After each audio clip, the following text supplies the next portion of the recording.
So working with someone that was having some inside knee pain, we noticed that trying to get weight on their hip was really helpful for them.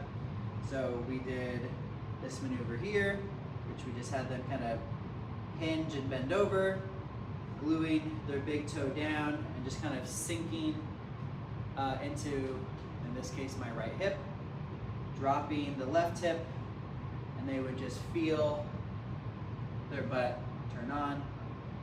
That felt really nice on their knee because now the weight was on their hip.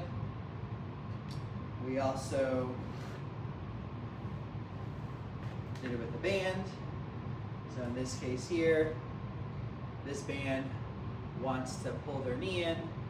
So we just had them slowly push their knee outward, still gluing the big toe into the ground and feeling that butt turn on, and then slowly going into that hinge position.